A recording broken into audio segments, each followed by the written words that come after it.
Boa noite a todos, sejam muito bem-vindos. Mais uma live de domingo, Universo Bipolar.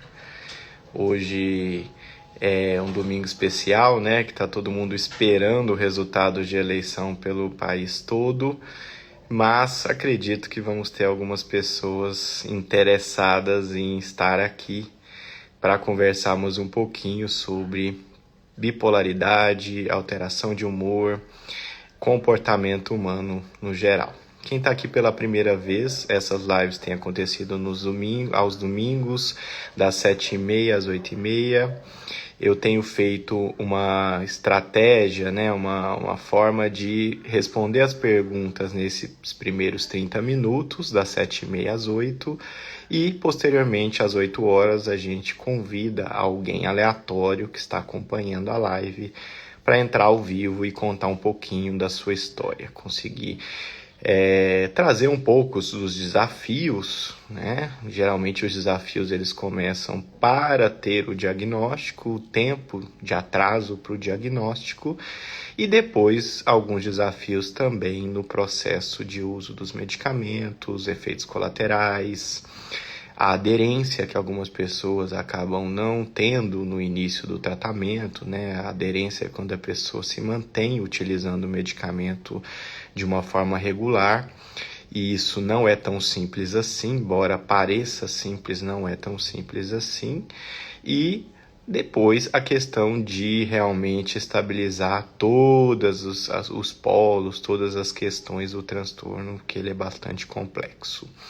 Claro que existem casos de pessoas que têm uma estabilização muito rápida, mas algumas pessoas levam bastante tempo por N motivos, por questões próprias do transtorno de cada um, aspectos genéticos, mas outras questões também associadas ao estilo de vida e o tempo de uso de antidepressivos ao longo da vida, sem estabilizadores, várias questões aí que podem interferir numa dificuldade maior de ter o humor mais equilibrado, né?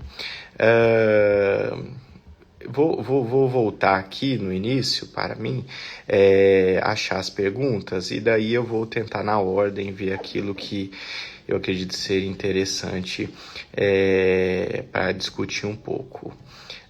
Só a título antes de esclarecimento, né? Hoje eu estava pensando sobre o que falar um pouquinho na live e me veio na cabeça uma questão interessante que é o seguinte: uma pessoa que está no banho, tomando banho, ela só consegue perceber qual a temperatura da água se o cérebro tiver com seus sensores regulados. Porque se isso não acontecer, simplesmente não faria diferença se a água está quente ou se a água está gelada. A pessoa entraria no banho, tomaria o banho, sairia do banho e não faria a menor diferença se aquela água está quente ou está gelada. Mas a gente sabe que não é bem assim, porque existem sensores de temperatura que vão permitir com que a gente identifique se a água está quente ou se a água está fria. Em transtornos de humor, em alterações de humor, é mais ou menos a mesma coisa. Então, existem sensores no nosso cérebro que identificam estímulos e que produzem sensações a partir do nosso contato com o ambiente. Então, se uma pessoa tem os sensores regulados, ele vai captar adequadamente os estímulos do meio. Então está acontecendo coisas muito negativas na vida da pessoa, ele produz emoções negativas, humor negativo. Se está tudo bem, ou então se tem coisas muito positivas acontecendo, ele oscila para positivo e produz alegria, bem-estar, sensação de ânimo, de alto astral. Mas se existe uma desregulação de humor nessas regiões cerebrais, se existe uma desregulação nas regiões, a captação, a produção de estado de humor, ela não vai ser consoante com o que está de fato acontecendo na vida da pessoa. Então isso é muito difícil para os leigos entenderem, porque as pessoas que não têm alteração de humor, elas simplesmente vão vivendo a vida estando mais alegres ou mais tristes de acordo com o que está de fato acontecendo na vida. E para elas que não vivenciam desregulação nesses sensores, vai haver uma dificuldade de entender alguém que tem isso. Porque seria a mesma coisa que eu olhar para uma pessoa que não tem a capacidade de sentir a água no chuveiro e eu não conseguir compreender como é que para ela não faz diferença se a água está pelando de quente ou se a água está muito gelada, porque para mim isso não faz sentido. E aí advém muitas vezes para essas pessoas coisas do tipo, alguém diz que não está bem naquela semana, que o humor está deprimido. E aí a pessoa diz, mas o que está acontecendo para você estar se sentindo assim? Essa pergunta, ela não é válida para quem tem depressão, por exemplo, porque essas sensações, esses estados, eles não são estados normais de percepção da realidade. Eles são desregulações desses sensores internos, né? Essas áreas emocionais que existem no cérebro, que todos nós temos e que os animais têm um pouco também.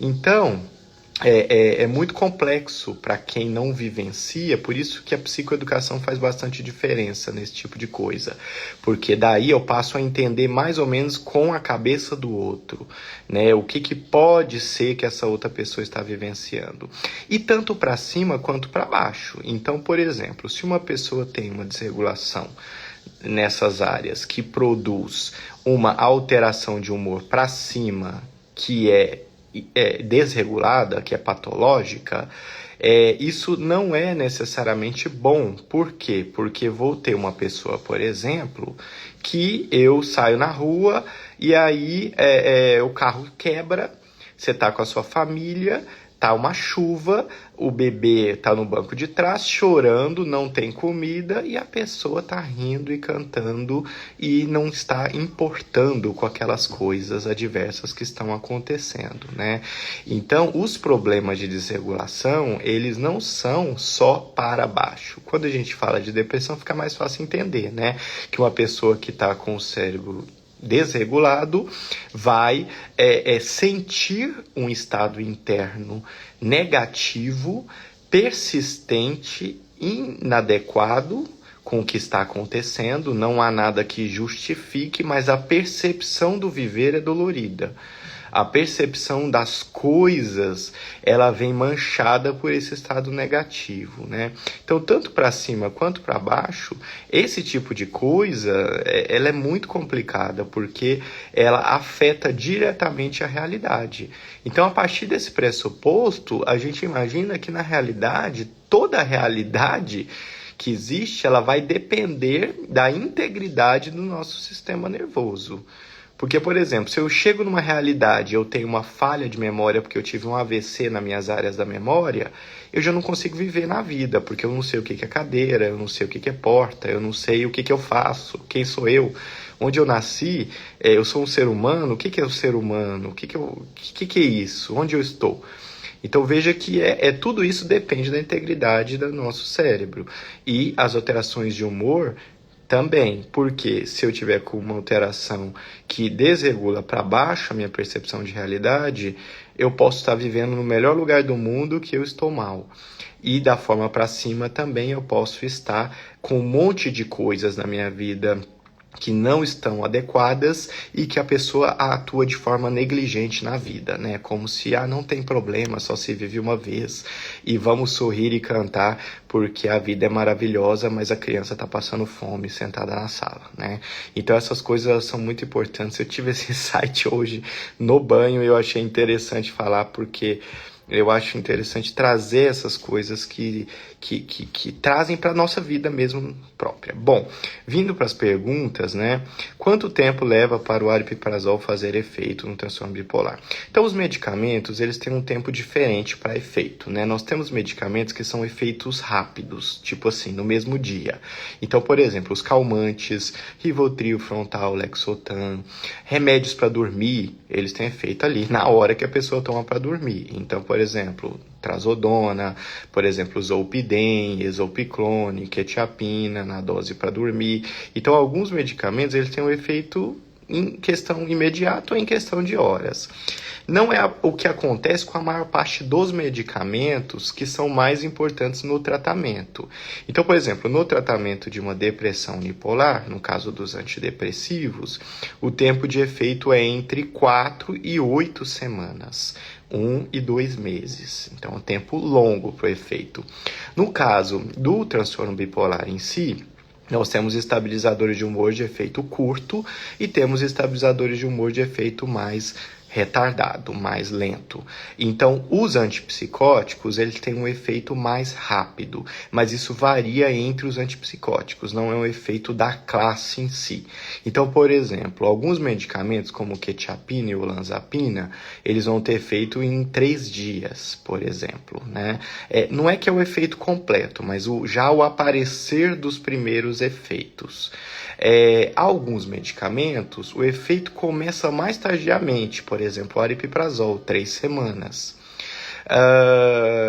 Esse é a classe dos antipsicóticos. Tem outros, mas assim, no geral, risperidona também é mais curto, 3 dias, uma semana mais ou menos. Não é tão curto quanto a olanzapina e quetiapina, que é em menos de uma semana, risperidona 1 semana mais ou menos, para o efeito aparecer. Aripiprazol 3 semanas. Isso depende muito da farmacologia, várias coisas ali do fármaco. Já lítio e ácido valproico e carbamazepina, eles são muito mais lentos do que isso. São lentos principalmente por um primeiro fato, que você ter que ajustá-los até que eles estejam numa dose considerada pelos estudos que a gente já fez até hoje, né, que foi feito, não eu, mas outras pessoas fizeram, que mostram que aquela é a faixa adequada. Então, por exemplo, se uma pessoa demora 1 mês para estar com o medicamento lítio na faixa entre 0,6 e 1,2, esse primeiro mês ele não vai ter efeito ainda do medicamento. Por quê? Porque ele vai ter o efeito após 6 semanas que estiver na faixa terapêutica. Então, 1 mês e meio que ele estiver na faixa terapêutica. Então, é importante ter noção sobre isso por quê? Né? Para saber que, tá tudo bem, faz parte do esperado, não é rápido mesmo, é assim mesmo e eu tenho que aguardar. E também para saber se foi feita as dosagens, porque não é raro a gente ver pessoas que receberam lítio ou ácido valproico e nunca tiveram um exame de sangue. Então, isso você vai ter muita dificuldade de saber se a falta de efeito que aquela pessoa está te relatando é porque, de fato, não respondeu ao medicamento ou se é porque o medicamento não teve a oportunidade de estar na faixa adequada. Ele está gritando ali para você, pelo amor de Deus, me dá a oportunidade de mostrar o meu trabalho. Eu ainda nem aprendi ainda o que eu tenho que fazer nessa empresa. Você já quer me demitir e eu acabei de entrar e ninguém me ensinou ainda, entendeu? Então, isso é muito importante saber. Então, o lítio e o ácido valproico, eles vão precisar estar numa faixa terapêutica, ácido valproico entre 80 e 100 é o ideal, e a partir dessa faixa, aí o efeito vai subindo até atingir um tempo mais ou menos de 6 semanas, 1 mês e meio. Então, isso faz parte dessas questões aí de cada um dos medicamentos. Ela perguntou de aripiprazol, mas eu achei que é importante falar de todos, porque se alguém tiver com o uso de outros, vai conseguir ter. Uma amiga pediu para perguntar se quem tem transtorno bipolar tem problema em fumar maconha. Tem problema e, infelizmente, é um limitante muito forte para a estabilidade. Por quê? Porque, assim, não a maconha, aparentemente não são todos os compostos da maconha, mas o que já tem evidências é que pelo menos o mais importante da maconha, que é o THC, o tetrahidrocannabinol, ele tem uma capacidade de desregular o sistema nervoso de uma forma muito persistente. Então, assim, isso é verdade, que se uma pessoa está em uso de maconha e ela é internada no hospital numa crise de mania, numa crise de agitação intensa, de euforia ou de irritabilidade, você deve observar essa pessoa internada por 2 semanas, porque é possível que aquilo seja uma mania induzida pelo medicamento. Por quê? Porque existe essa capacidade e ela é uma capacidade de alteração persistente. Não é como o álcool, por exemplo, que também tem impactos. Toda vez que eu falo de maconha, vem alguém dizer: ai, mas você está defendendo o álcool. Gente, uma coisa não tem nada a ver com a outra. A pergunta é maconha, vamos responder de maconha. Se alguém quiser saber de álcool, pergunta de álcool que a gente responde. Mas porque é bem complexo, porque parece que é uma doutrina, muitas vezes, as pessoas que usam, e se você está falando mal assim, se você está trazendo os pontos negativos da substância, significa que você está dizendo que as outras são melhores. Mas a maconha, ela tem uma capacidade, o álcool ele teria uma capacidade de regulação de algumas horas no sistema nervoso. A maconha já tem uma capacidade de regulação mais persistente, que pode ser de 2 semanas e até mais. Mas, em geral, em 2 semanas é o tempo considerado até o momento para você definir mais ou menos se aquela alteração ela é secundária àquela substância ou se ela decorre de um problema prévio, de um problema genético, como o transtorno bipolar tipo 1 ou tipo 2, se for o caso. Mas, então, veja, e não só humor, tá? Maconha, se você buscar na literatura, tem potencial de induzir ansiedade, crise de pânico, psicose, então delírios, alucinações e até a esquizofrenia, e crises de depressão ou crises de euforia. Então a capacidade de desregulação que ela tem é uma capacidade muito intensa no sistema nervoso. E não se sabe para onde vai, porque vai depender também de algumas características genéticas da pessoa. Em alguns vai para uma coisa, em outros vai para outra. Então, em uma pessoa, por exemplo, que já é diagnosticada com depressão, ou com ansiedade, ou com transtorno bipolar, ela não pode usar nada de maconha, porque ela já tem uma vulnerabilidade prévia e ela está colocando uma substância que tem um alto potencial desregulador dos neurocircuitos cerebrais. Então, é uma coisa assim que quando a gente... Mas é complicado isso, porque a gente sabe sim que a pessoa com bipolaridade, e tem um estudo interessante sobre isso, que mostra que quando a pessoa quanto mais cedo começa a bipolaridade do indivíduo, maior a chance dele usar maconha. Por quê? Porque, de alguma forma, essa substância, ela tem uma capacidade de contornar alguns sintomas de forma aguda. Então, olha como é cruel essa relação entre maconha e transtorno bipolar, porque tem uma capacidade em curto prazo de ajudar a dormir, de melhorar a ansiedade, de melhorar a tristeza e melhorar a irritabilidade. Então, olha como é paradoxal o efeito de curto prazo e o efeito de longo prazo. Então, e aí esse estudo mostra que quanto mais cedo eles foram acompanhando as pessoas que foram diagnosticadas, eu fui aos 12, eu fui aos 18, eu fui aos 20, aos 25. E aí, você usa maconha? Não, sim, não, sim, não, sim, não. Quanto mais cedo a pessoa desenvolveu sintomas, alterações de humor, maior era a probabilidade de ela se medicar com essa substância, porque a capacidade que ela tem em curto prazo de melhorar alguns sintomas, o álcool não tem e o cigarro, por exemplo, não teriam. Então, essa é uma questão delicada, porque a gente tem que fazer toda uma psicoeducação nesse sentido, para explicar que, na realidade, assim, a gente entende o fato da pessoa estar utilizando, Mas a gente tem que explicar que este uso, ele é um uso que ele produz mais furos no casco do navio. E aí essa água que está entrando, não adianta eu tirar com balde vários litros de água, porque novos furos estão sendo feitos. Então, é um processo que vai ser progressivamente ineficaz se a pessoa seguir um tratamento utilizando a maconha.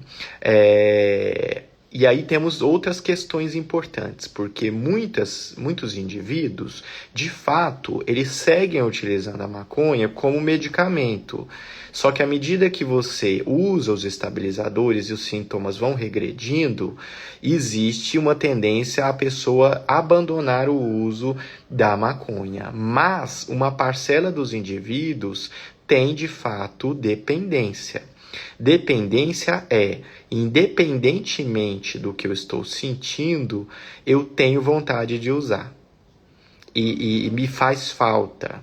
Eu sinto um desejo de utilizar. Eu estou ligado, né? Imagina uma dependência emocional, que você sente falta da pessoa e que você tem vontade de ligar, mesmo aquela pessoa tendo feito mal para você.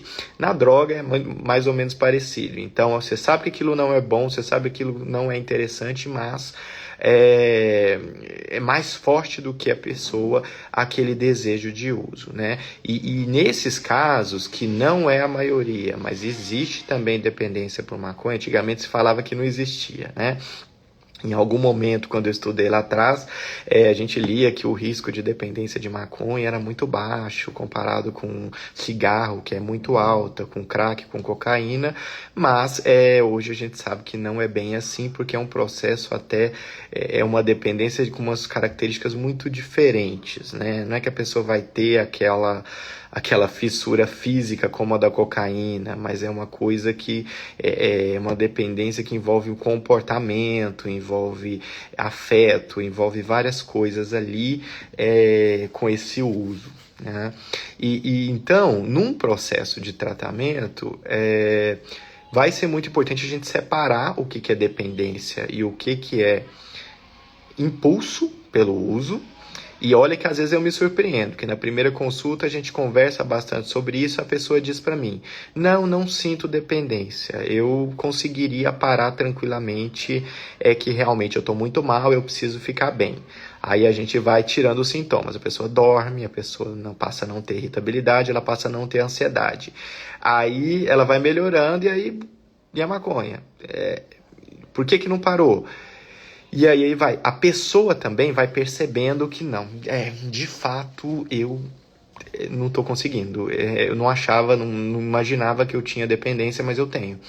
E aí ela vai percebendo que nem para ela não estava claro se aquela relação com essa substância era de fato uma coisa de impulso para aliviar algum tipo de estado negativo, de afeto negativo, ou se era uma verdadeira dependência, né?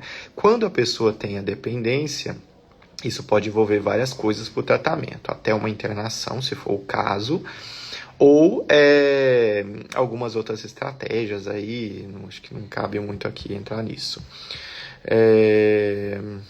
Vamos para a próxima, para variar um pouco o assunto, porque muita gente que está aqui não usa maconha, não vai ser interessante para essas pessoas uma explicação tão detalhada disso, né? Ok, no episódio de depressão mista, aconselho a utilização de estabilizadores antidepressivos como lamotrigina, lorazepam, ou primeiro utiliza lítio de valproato isoladamente.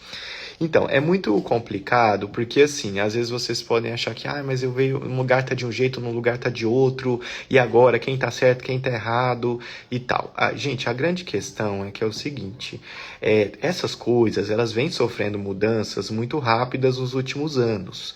Então, por isso que uma coisa que era verdade antes passa a não ser verdade depois de um certo tempo. E não é que assim, então tudo que tem hoje é mentira e vão descobrir que é mentira amanhã. Não é bem assim, é que as coisas avançam. Não é que uma coisa que era verdade vira mentira, mas é que uma verdade ela vai sendo incorporada a outras verdades e a gente vai compreendendo melhor o fenômeno.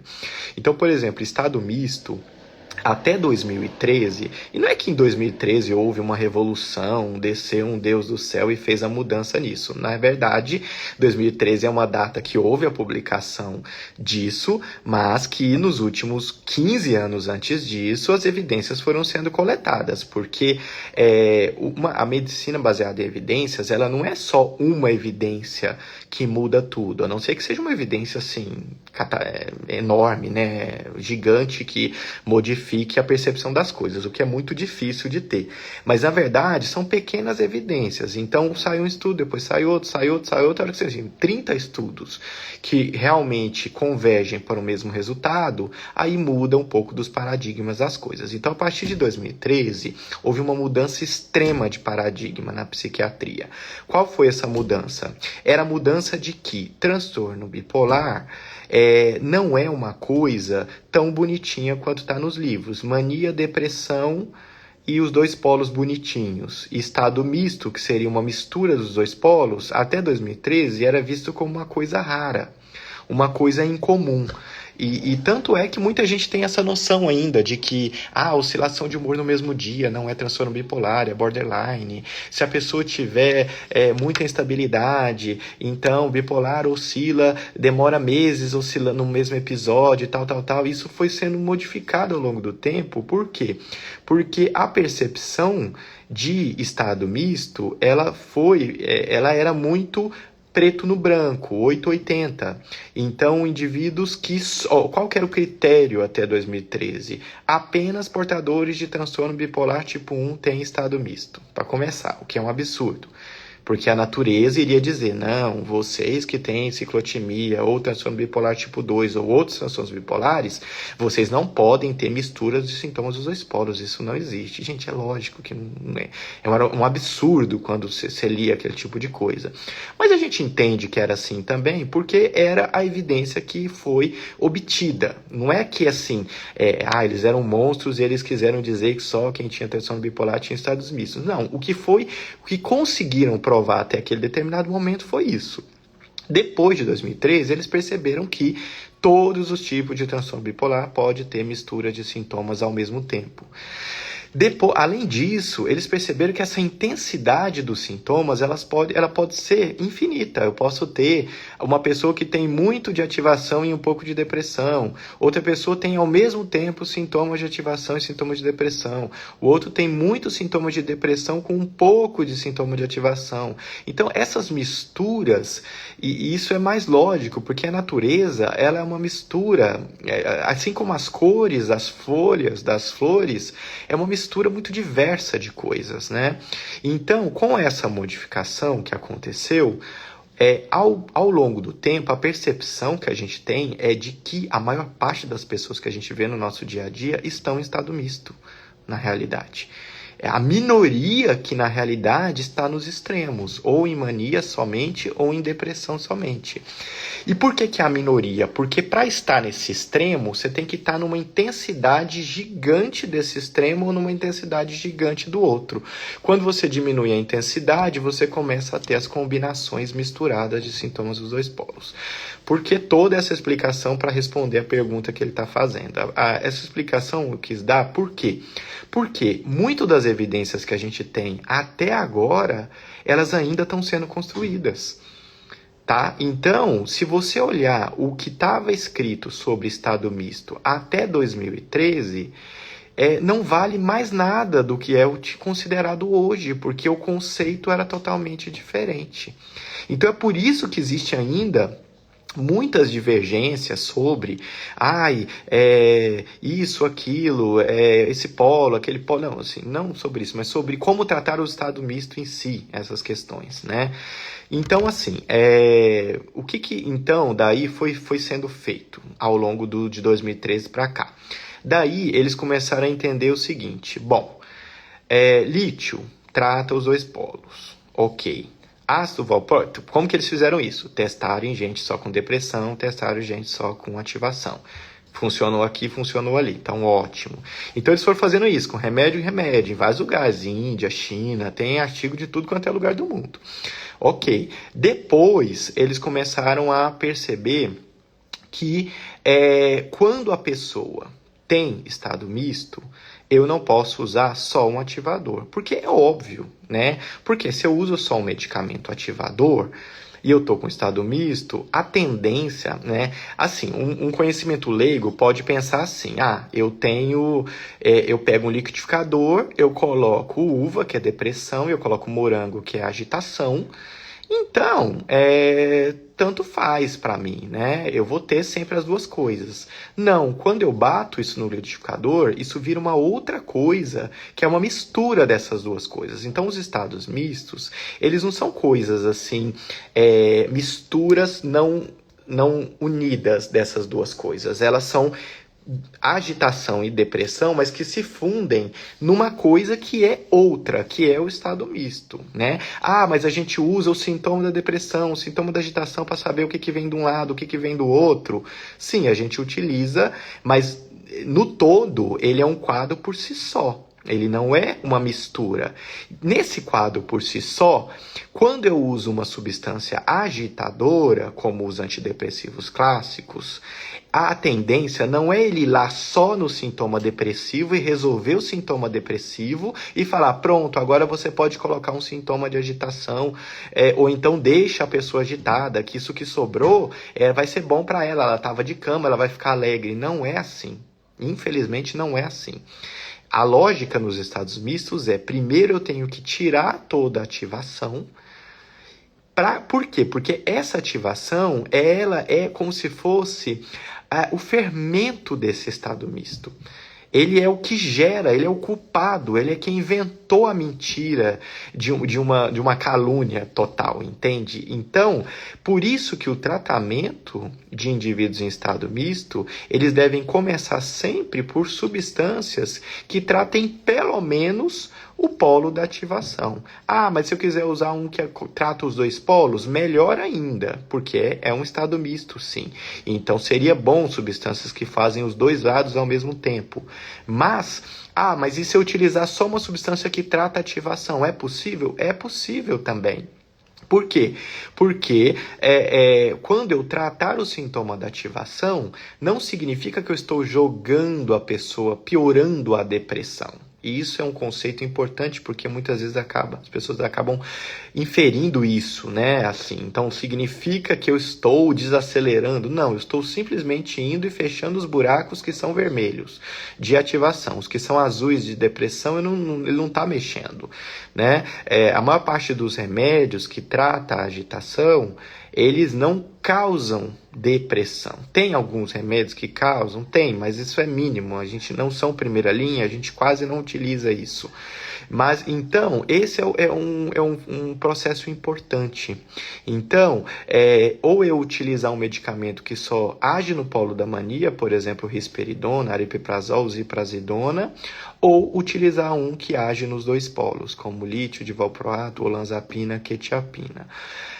Aí eu realmente estabilizei esse indivíduo, ele não tem mais oscilação, instabilidade, ele está numa depressão bem calminha, lenta, sem energia, sem ansiedade, sem irritabilidade, sem insônia, sem mente agitada, sem impulsividade, não está tentando suicídio, não está se cortando. Agora, tudo que entrar de ativador, ele vai encontrar o polo de cima todo bloqueado. Está bloqueado. O remédio que for subir aqui, ele não vai mais agir, ele não vai causar nada do outro polo, porque já está estabilizado. Esse processo ele é muito importante. Então, por isso que a gente diz que o uso de lamotrigina e lurasidona ele tem que vir lá na frente, junto com os antidepressivos, ou não, se não for o caso, porque nem sempre antidepressivo vai ser o melhor para alguns indivíduos, sim, para a maioria não. Mas por isso. Mas eu li uma pessoa falando que lurasidona é um medicamento bom para estado misto, depressão mista.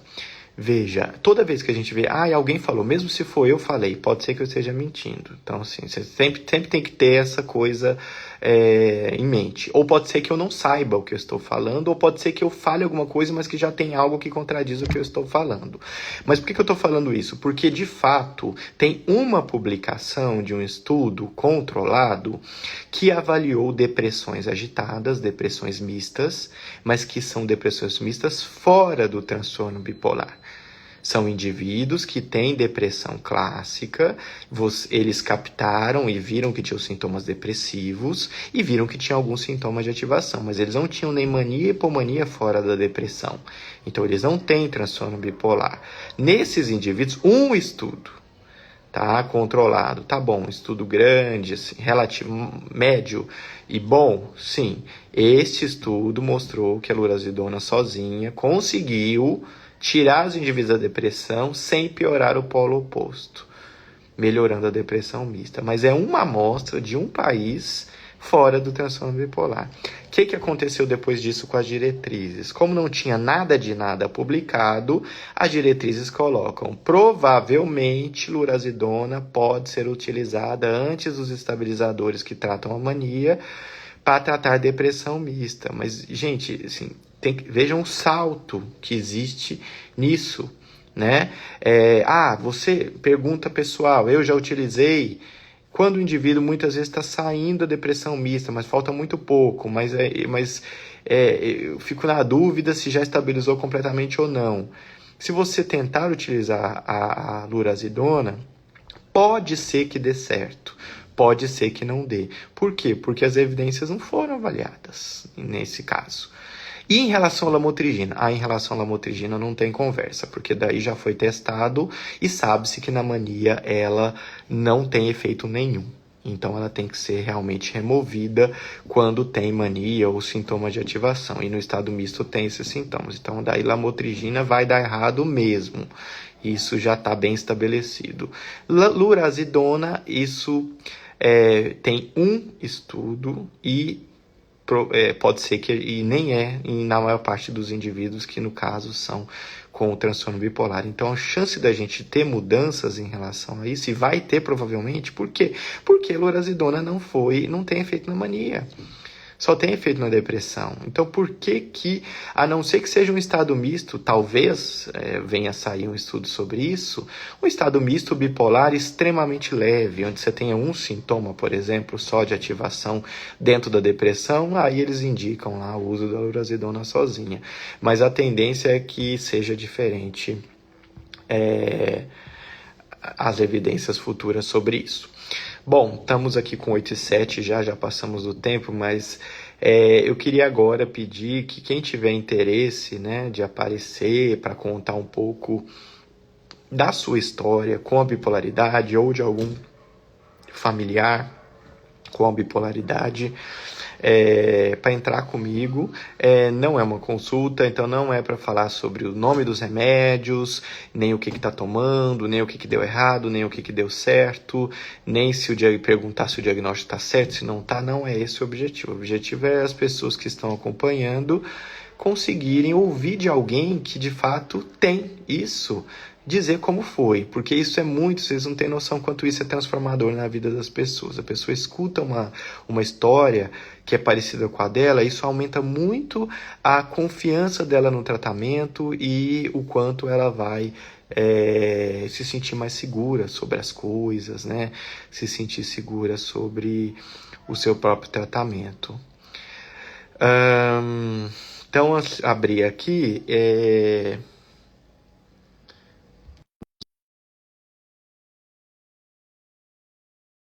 nesse momento. Vou dar um minutinho aí para ver se de fato... Opa, entrou. Olá, Oi, doutor. Boa noite, tudo bem? tudo bem? Eu fiz questão de aceitar aí um homem, porque é muito incomum os homens... eu acho que eles devem ficar quietinhos no canto ali só... Só não estou conseguindo ver você. Não consegue me ver? Não. Bom, mas eu consigo te ver. Então Então, vamos embora. Vamos falar, dá para ouvir. Então, assim, é isso. E eu tirei os comentários justamente para que as pessoas consigam te ver. Mas, bom, de onde você é? Como é que é aí? Como é que são as Então, meu coisas? nome é Felipe, eu sou de Petrópolis, Rio de Janeiro. Eu tenho transtorno bipolar tipo 2, Certo. entendeu? E isso, como a maior parte das pessoas, geralmente demorou um tempo para chegar nisso. Como é que foi a sua história Então, para ter o du- diagnóstico? durante 5 anos, eu percebi que eu estava doente, mas eu não sabia o que eu tinha. Durante 5 anos, sem tomar remédio, sem nada. E doente que você diz de depressão.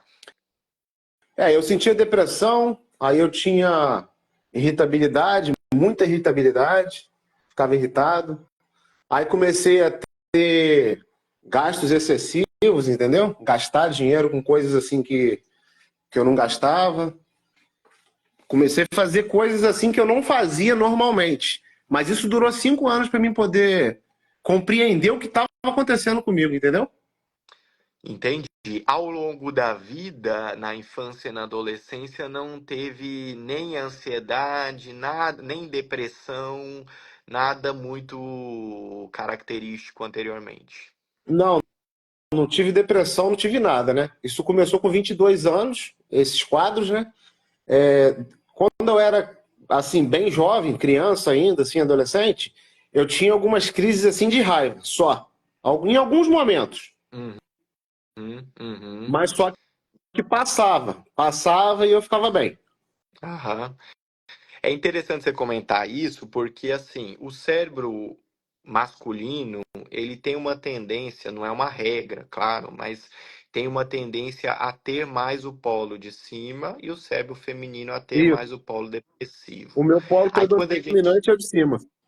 é, claro que dá, tem gente que a gente atende, que homem que tem muita depressão, claro que tem, porque pode acontecer, mas em geral e aí isso é complicado às vezes, porque para a pessoa ter o Sim, tratamento, é só se começar a ter depressão junto com esse polo de sim. cima, ou se começar a ter muito pânico, ansiedade, porque causa desconforto também, né? Isso. Aí depois desses 5 anos, eu meio que comecei a entrar num. Hoje eu entendo que era um quadro misto, né? Eu ficava irritado, mas ao mesmo tempo eu estava triste. E eu ia nos médicos e eu falava que eu estava com depressão. E aí, né, o antidepressivo comeu solto por vários anos e o negócio só piorou. E pelo que você descreveu, dá a sensação que ele é sintomas mistos desde o início, então. Desde o início. Desde o início. Isso é Desde o início. interessante, porque você sabe que antigamente isso é por conta desse conceito antigo de que estado misto era só bipolar tipo 1, né? Antigamente eles achavam que estado misto não podia começar de cara sendo misto desde o começo. Eles achavam que era assim, a pessoa tá deprimida, depois ela fica bem, alegre, empolgada, depois ela deprime de novo, depois ela fica bem, bem, bem, bem, alegre, deprime. Aí depois de vários ciclos assim, aí vem a Uhum. irritabilidade depois. Não, às vezes a pessoa tem oscilação mista desde o começo do Sim. quadro, né?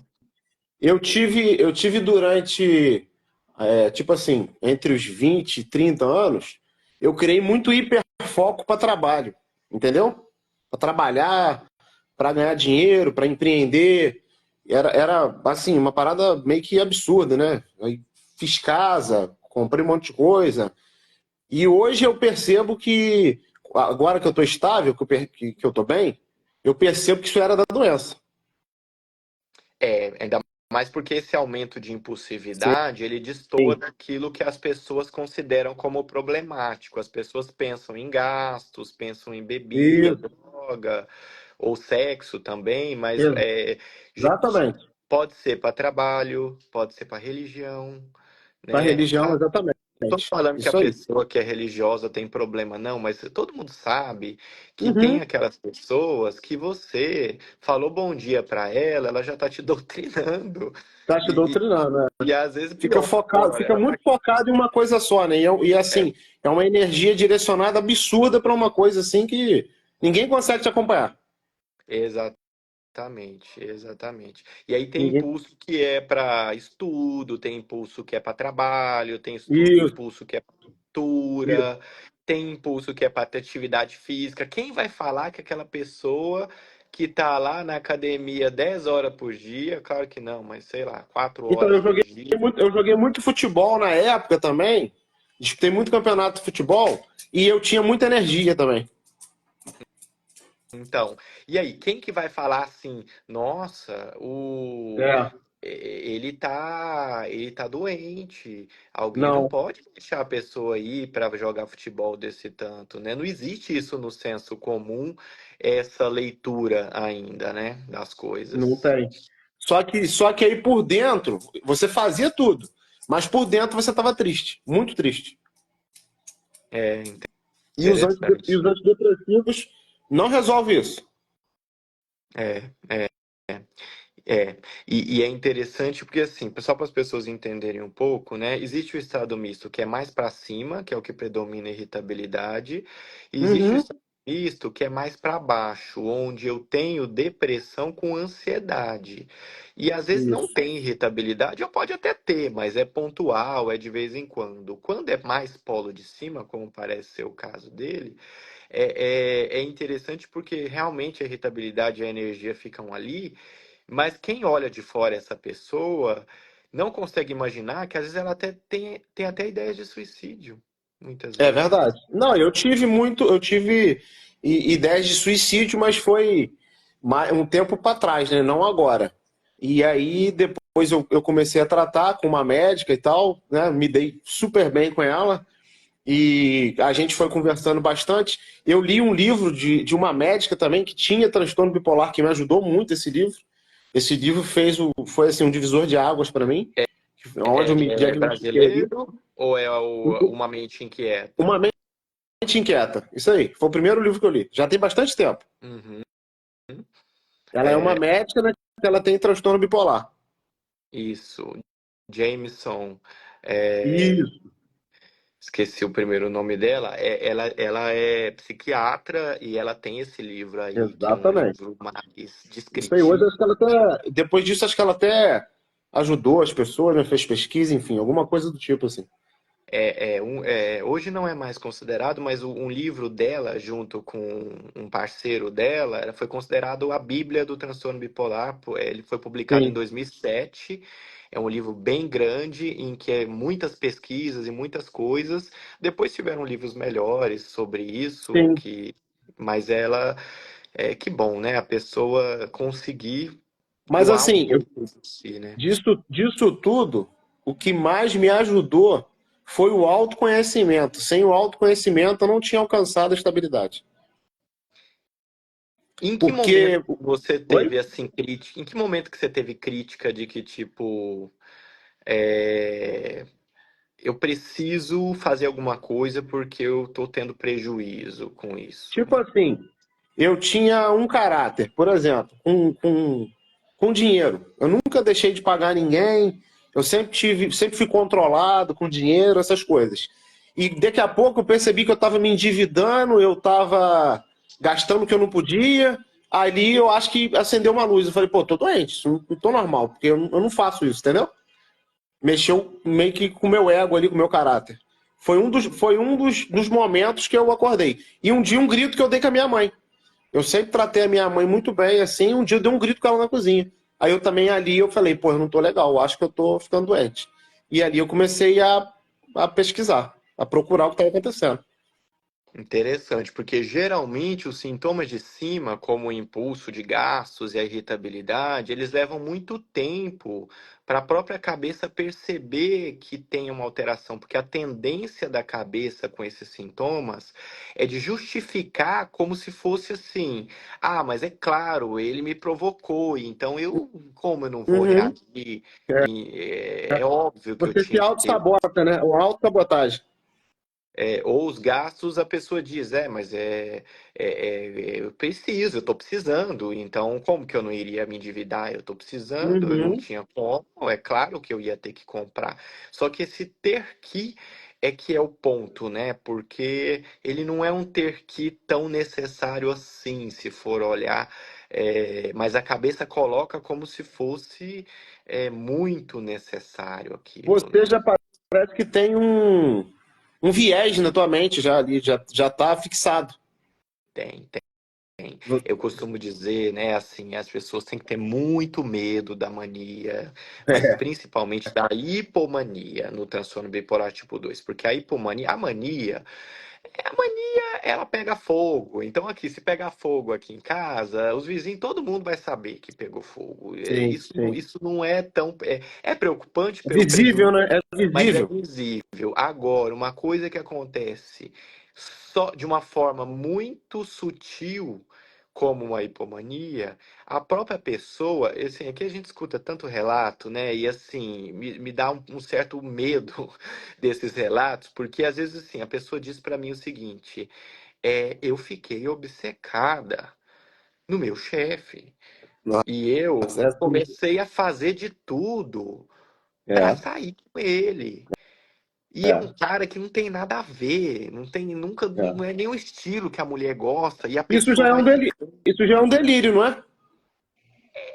Não é um delírio do ponto de Não, vista né? técnico, porque não é o delírio do ponto de vista técnico, ele é mais grosseiro, do tipo, você Ah, está enxergando tá. um ET na sua casa e não existe ET coisa Não, nenhuma. porque eu Então, achava que, no caso, essa situação de você ver coisa que não existe era uma psicose. Delírio é quando você começa a ver a coisa distorcida da realidade. é, Que nem nesse caso dela, né? é que alguns autores advogam, e eu concordo, que isso é um grau, sim, como se fosse um tipo de perda de contato com a realidade, sim. Só que assim, Isso. ele é muito sutil, a gente tem que, assim, Sutil, é. demanda muito cuidado, porque senão a gente pode também exagerar as coisas. Entrar pro outro lado, né? Mas de uma forma, se você for olhar, é assustador o quanto a pessoa no episódio de hipomania, aquilo se torna tão real para a pessoa, aquelas ideias e aquelas percepções.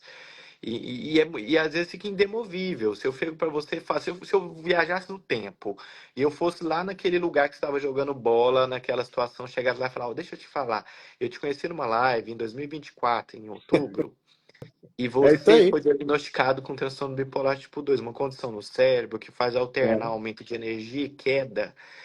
E isso que você está fazendo, você está agora jogando e tal, e fazendo um monte de coisa, assim, você está num episódio.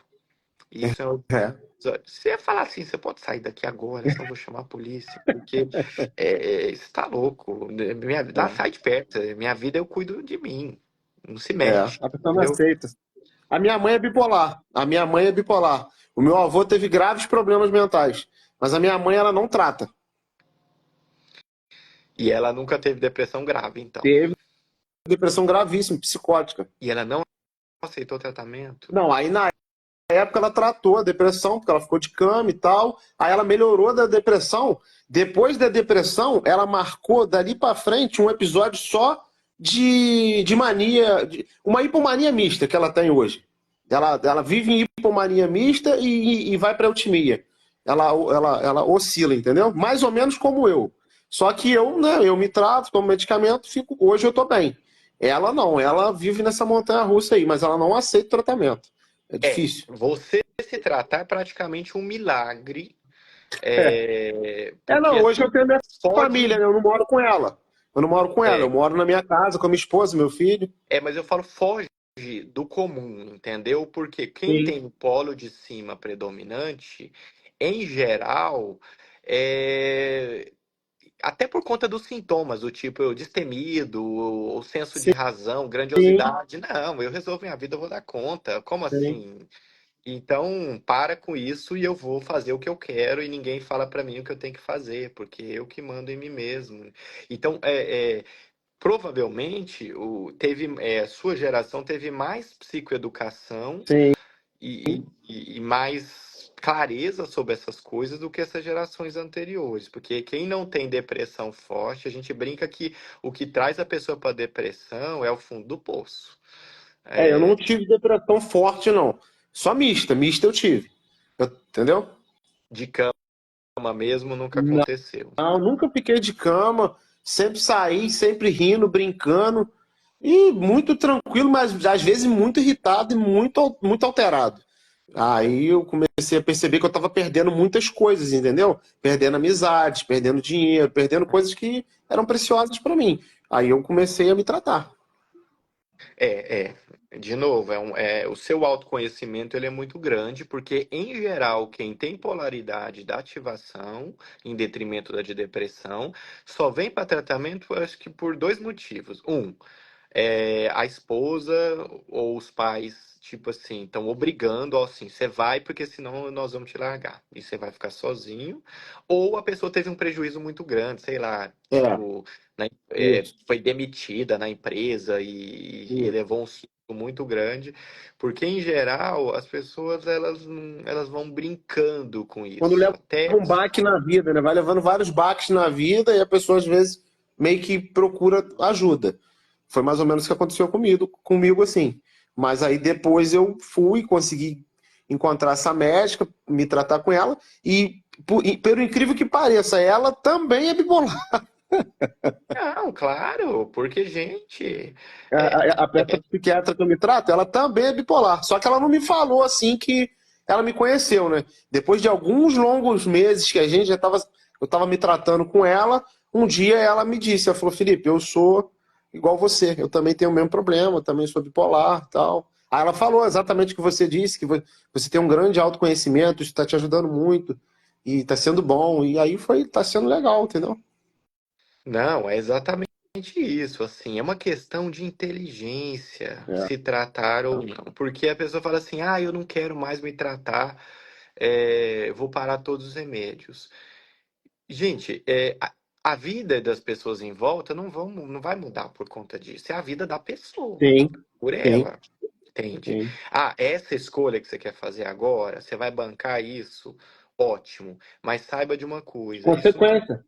a doença continua existindo. O Sim. quadro continua lá embaixo e ele vai trazer as consequências. Então, é uma questão realmente de amor próprio, né? Sim. Eu entendo que muita gente que tem sintomas depressivos também ficam muito destrutivos, no sentido É, de, ai, caguei, não quero saber, tô nem aí, sabe? é. Deixa ferrar mesmo, e Uhum. aí que eu morra mesmo, e que tô nem aí. A pessoa meio que chuta o balde, né? É, mas aí falta um pouco de psicoeducação, Ó, psicoterapia para dizer assim, você não pode deixar a doença gritar por você. Isso aí quem tá tem um livro, falando, tem um livro teu agora, não tem um livro seu que eu achei interessante, que eu vou ver se eu pego para mim ler também agora, que eu continuo, tipo assim, mesmo estável, é igualzinho você um dia disse aí na live, a pessoa que tá bem, ela não quer mais saber sobre bipolaridade, ela quer, vai viver. É verdade, isso é verdade. Eu diminuí 90% o conteúdo sobre isso. Mas as suas lives eu vejo todo domingo, eu tô aqui, eu vejo. Eu tô sempre olhando alguma coisa porque é bom a gente sempre aprender, né? é, e, e assim, igual se você tem asma ou se você tem diabetes, você tem que saber que É, aquilo faz parte de você, não é faz você, parte. mas é que, por exemplo, tem cálculo renal.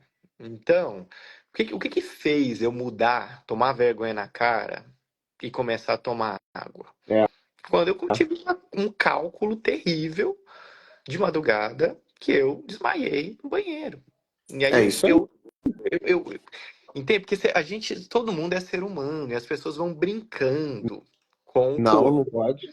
Até que eu pensei e falei assim, eu poderia ter batido a cabeça, aí eu ia ter um AVC, aí eu ia ficar sequelado, ia ter que alguém ia ter que cuidar de mim nessa idade que eu tô.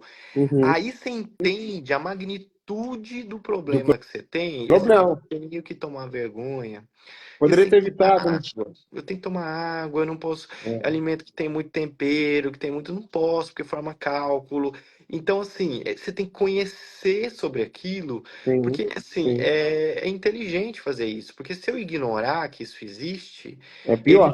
o bicho pega você. Então, você não O bicho pode pega. ignorar, você tem que saber que ele existe, e quanto mais você conhecer as características desse bicho, mais você tem estratégias para fugir dele. Tipo, por exemplo, você vai usar um medicamento, procura saber os efeitos colaterais que aquele medicamento causa, mas procura saber também os benefícios do remédio. Espera o tempo, dá um tempo para o remédio, ver para o remédio funcionar para você. não para de tomar o remédio de início. Hoje eu tomo dois medicamentos, né?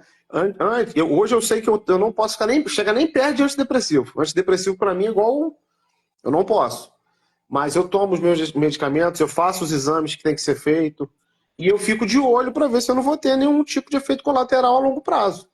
Entendeu? E as pessoas que eu posso ajudar, por exemplo, da minha família, eu tento ajudar também, porque a gente conhece um pouco, já sabe como funciona. Porque na minha família tem mais gente que é bipolar, só que eles não aceitam.